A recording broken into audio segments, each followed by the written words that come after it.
Joining us now from Baltimore, it is Vinny Cerrato. And Vinny, how you doing today?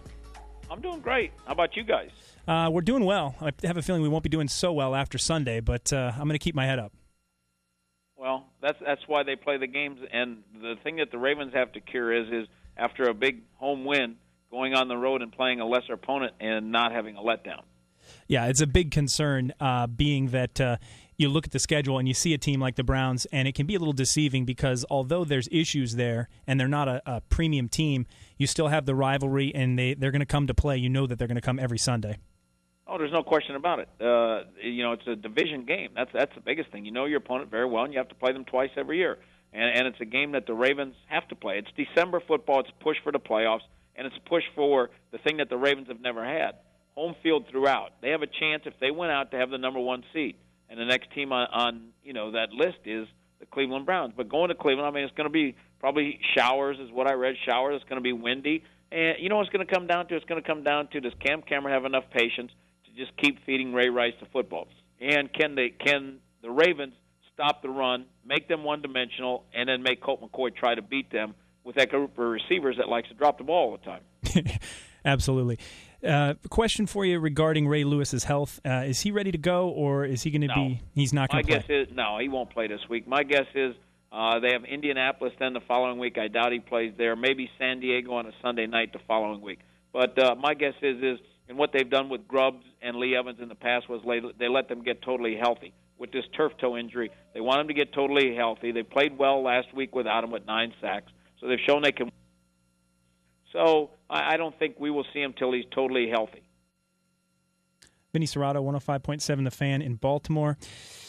He's not the only one. I know you've also got there's other players, but there's an interesting article on Baltimore's website about turf toe and about how Jonathan Ogden has been through it and other players. It's such a sticky issue. What is it with the turf toe thing that limits these Hall of Fame caliber players? Well, the thing that made it interesting was on my show. My wife is a foot and ankle surgeon in Baltimore, so we had my wife on the show to explain turf toe, and there's 3 different levels: grade 1, grade 2, and grade 3. Grade 3 is what Jonathan Ogden had, which requires surgery. Grade 2, it takes like 4 weeks.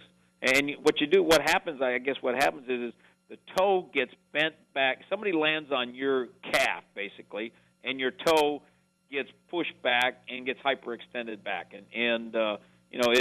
It's a very difficult injury to come back, and especially if you're a linebacker, you're trying to push off. You got to backpedal, you got to plant and drive and do all those things. It's very difficult. Like with Grubbs, he couldn't push off. He was out 6 weeks. So this will be 3 weeks for Ray Lewis this week. So my guess is another couple weeks possibly, and then if not ready for San Diego, I can see him waiting for the second Cleveland game. Talk to me about Joe Flacco. He's a guy who came in from a smaller school and very quickly acclimated himself to the NFL game, and he's had some ups and some downs. What's the feeling in Baltimore? Is he the long-term solution, or are people getting antsy? No, I think they feel like he's a long-term solution. I don't think he's a guy that can drop back and throw it 50 times a game and beat you. But if he has balance, he's good enough to take you to the Super Bowl, as we've seen the last 2 weeks. With balance, with Ray Rice carrying the ball 20 times or more, Joe Flacco's had over 100 quarterback rating. And statistically, the way it bears out, if Ray Rice touches the ball less than 20 times, they're 1-3. If he touches it more than that, they're undefeated. So I think they have found balance is the key. And I think that Joe is very comfortable in the shotgun. I think they found that out by accident in the Arizona game when they got down. They just went to the gun the whole time. Joe's very comfortable back there. He can see the field, and he can react much quicker.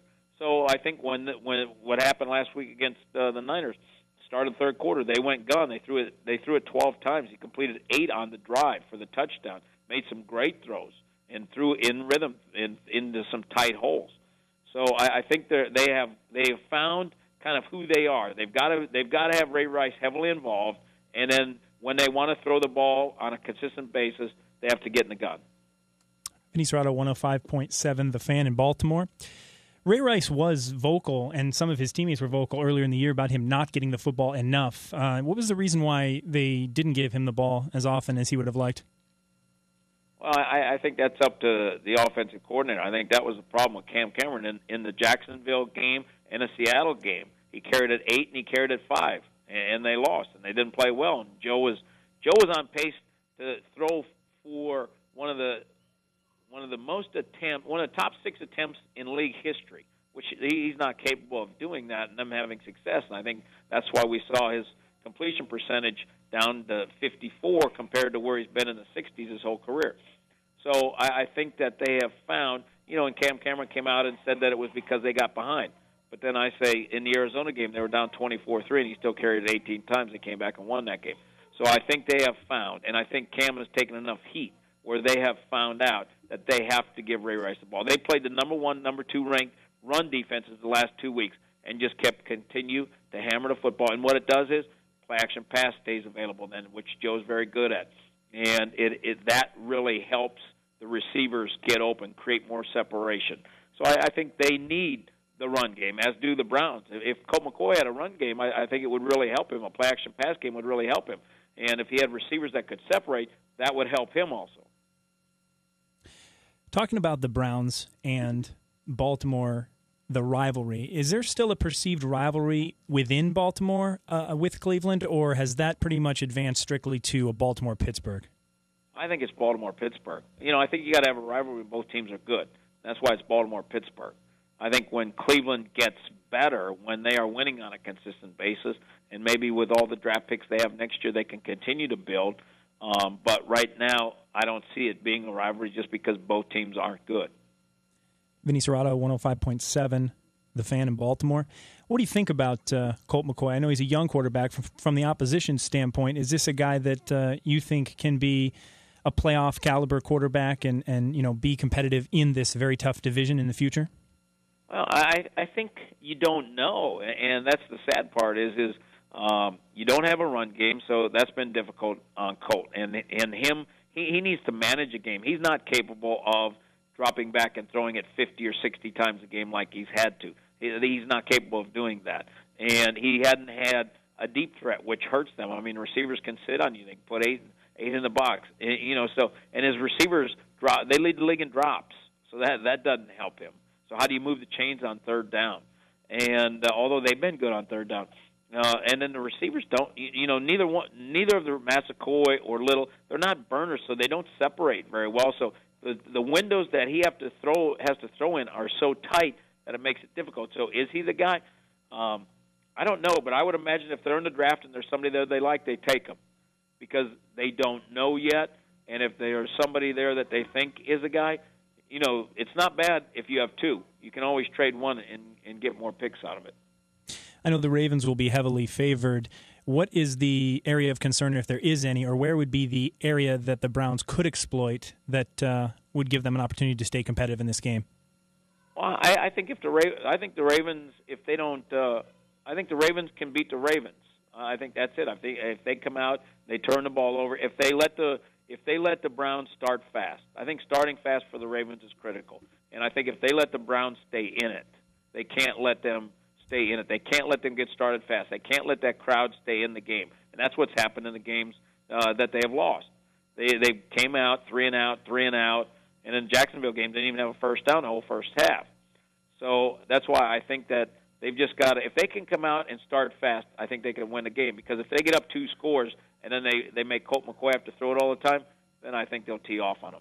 Let me pin you down before I let you go. What do you like score-wise for the game on Sunday? I like Ravens like 24-10. 24-10. I think they'll create some turnovers. And I think, the Cleveland rush defense is not very good. They're 29th in the league. They average 4.3 per carry. So that fits right into the Ravens what they want to do. They want to be able to run the football.